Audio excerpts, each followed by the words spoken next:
Okay, we're nearing the end of all these questions. It took me this long to get here. We're probably going to have 2 more days of this. I'm going to finish up the basic questions, then we're going to go into the really interesting ones, the ones that are going to have longer explanations or have a lot more depth to them. So let's not waste any time. What's the history of your cat, Leia? Actually, starting next season, we're going to be doing in-depth backgrounds on various characters, and Leia was actually going to be the first one we did because she's adorable. But it's going to include points about her character, how I got her, just personal histories, things like that. And then we're going to move on to other characters. So look forward to that. What was the hardest review to write? To date, I would have to say it was Tintin. When I write my scripts, a lot of it comes down to focusing on certain points that I think I can make some sort of a rant or make jokes about, saying, "Oh my god, look how they screwed up here!" Tintin didn't really give me that option, so I had to completely revamp how I approached script writing. Now, it was in the same basic format of paragraph talking about a certain aspect, next paragraph talking about another certain aspect, but I didn't have the same opportunity to put jokes out there, which was something I was terribly concerned about the entire time I was writing. Is this funny enough? Is it entertaining enough? Are people going to like this? So, it turned out pretty well. It's, no one's made any major complaints about it, so I think it came out all right in the end. How many DVDs and books do you have in your collection? I actually just counted this up. I may have missed a few, but apparently I have 106 DVDs, 57 of which are probably about, no, 59. Yeah, I'm going to say 59 of which are for the show. And of course I also have a few others that were for the Uncovered Gems. Still need to make one for Song of the Sea, but Secret of Kells is right here. It Man, My Way, a couple of others that I wanted to do. I've separated them into movies for the show up here on top, movies I enjoy for the most part right down here in the middle, and then the bottom 2 are meant for video games and for various extra DVDs like my anime. As far as books, I have no idea because quite frankly that would take too long for me to count.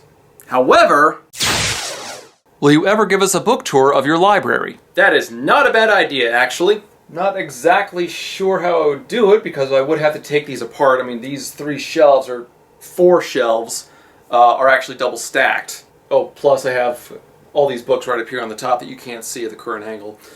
And a few other books, you know, here and there throughout the condo, so it actually would be interesting to show off some of what I've got. Not sure when I'd get around to that, but yeah, I could make a video on that. Do you play video games, and if so, what kind? I do play video games. Mostly a console gamer, so forgive me PC people. I normally just stick to the Xbox 360. I generally prefer shooters myself, although I'll occasionally go for platformers. I've been playing a lot of the some of the Lego games recently because I've been trying to get my girlfriend into gaming as well. It's working slowly. I've also had a lot of fun with some JRPGs like the Tales of series. Probably Abyss being my favorite. That's actually a hard call to make. My favorite game overall, though, would have to be Final Fantasy IX. I did not actually plan this. I just put this shirt on this morning, and hey, the fact that I spent about 6 years writing 4 novel-sized fan fictions about it should make that pretty obvious. What do you love most about doing these reviews? Why, the fans, of course! Yeah, that's enough schlock for now. I would have to say that it's either a combination of really nailing a joke or really nailing a scene down, just getting that perfect little moment that almost everyone can laugh with. And I also do really enjoy reading the comments. I do try to make a point of reading every single comment. I don't always respond to them because I'm one man. But I do my best to keep up with what you guys say, so I do appreciate everything you guys tell me. What's your favorite kind of pizza? My favorite toppings are actually a twist on a Hawaiian pizza. Pineapple and bacon. You see, it's like a Hawaiian, but it just has a bit more America in it. Do you cook? Actually, when I first got out of college and I didn't have a job, cooking was how I paid my father rent. It was actually a lot of fun because my father taught me how to cook, and because of that, I developed a few specialties myself. I've made quiches, souffles, crap ton of pastries. I mostly just stick to stir frying because it's quick and easy. But at the same time, we can also mix in so many things with so many sauces. Half the time when I go to the grocery store, I don't even know what I feel like having, so I'll just grab a bunch of vegetables and maybe a bottle of pre-made sauce or something from House of Sung, and just throw it all in a wok. It's a good way to experiment every now and then. Do you plan on making reviews around foreign films based on books? Well, I'm not opposed to the idea, I just don't really have many examples of books to go after for that. Probably one of the only examples I can think of otherwise is All You Need Is Kill, which you might have seen represented in the Tom Cruise movie Edge of Tomorrow. But if you guys have suggestions, I'm all ears. Do you plan to make your ideas, like the magic in your storyline, more expansive with more of a budget? The larger my budget becomes and the better I get at learning how to use the software, yes, the more impressive and the larger scale the magic will become. One day, it's sometime way in the future, I want this to be like a full-on production studio. So we're talking like an actual green screen studio and camera rigs and boom mics and all that stuff. Basically everything Freddie Wong is doing right now. Because I think that it's not just reviews that I would really be able to excel at, it's also just storytelling through whatever medium I can, because I got a lot of ideas up here. I enjoy entertaining people, so whatever medium I can do that in would be good for me. The larger the budget for the show becomes, yes, with luck we'll actually have better appearances and better productivity for the show. Now, part of that is going to require me to learn more about the software I'm using, like the Adobe After Effects, just so things look better, but at the same time we could also use more cameras, proper camera rig, boom mics, all sorts of things like that. I mean, it'd be great if I could start paying Slade, Shadow, and Tony. But in short, yes, more money means more awesome. What is your favorite TV show? I don't really watch TV that much. There's only like 3 channels I'll even pay attention to, and most of the time they're filled with garbage. Right now, though, I have been watching a lot of Law & Order SVU. I miss Stabler, but some of the writing they have in the newer seasons is, oh my god, shit's really intense. And I've also been watching a lot of Daredevil recently on Netflix, and I'm going to be honest, I didn't care at all for the character of Daredevil before this. It's like, he's a blind man with the power to see! Whee! But no, it's taken that very basic idea and fleshed it out so much. You just have all of these great characters. You have Matt Murdock, Daredevil, the main character, of course, who just has this obvious sense of righteousness. You can just see the conflicts he goes through and how much effort he has to put into all this. And it is, I don't know who does his stunts, but that man, there needs to be like an Oscar category for stuntmen, because holy shit.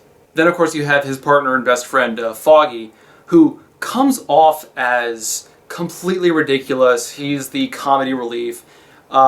He's there just to have someone for Matt to talk to in some scenes, just so they can help advance the plot.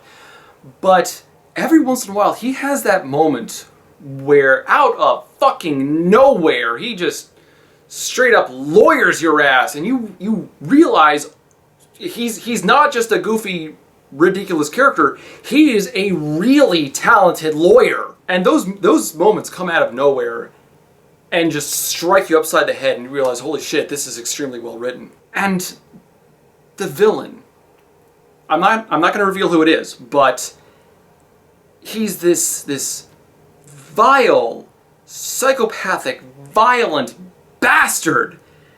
And the writing is so good, it gets you to feel sympathetic for him.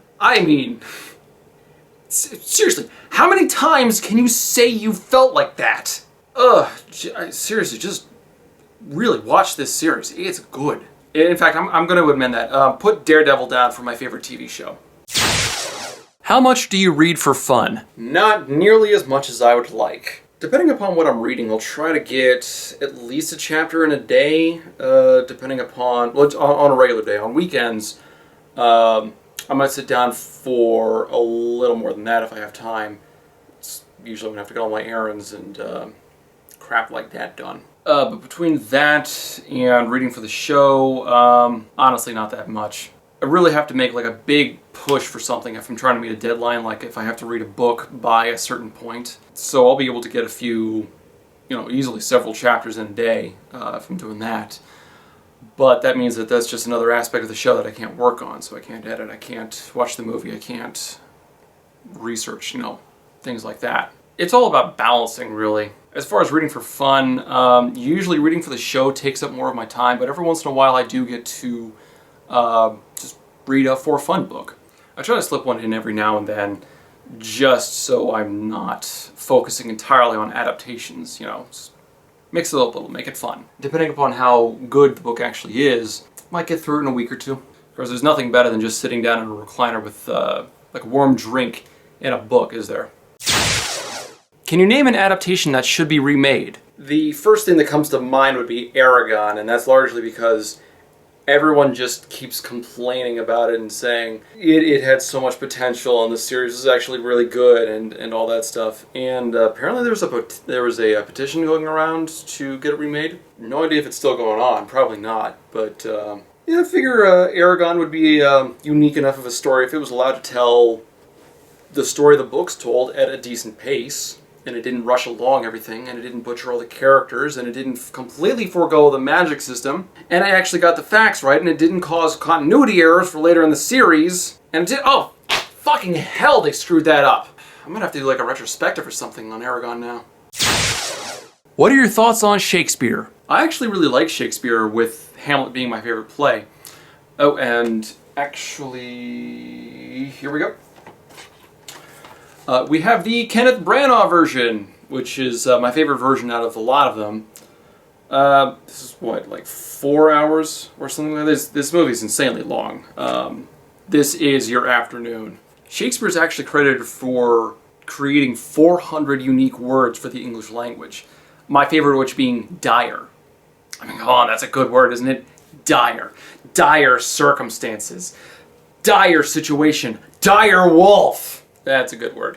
Then again, there's still the controversy behind him as an author, saying that he might not have actually written any of his own stories, and I don't know how to feel about that. It's certainly entirely possible, but I personally haven't done that much research into it myself, so I don't have any kind of a hard set opinion. If history's taught us anything, it's that history is written by the victors, so it's entirely possible that he was just using a ghostwriter. It's entirely possible he stole his stories. I mean, a lot of the stories as they are in fact very similar to other stories that were told around the same time. Personally, though, I'd rather just enjoy the stories as they are. More importantly, though, I feel, is that the stories are still really enjoyable and still have massive cultural influence in not just the US, but also a lot of English literature.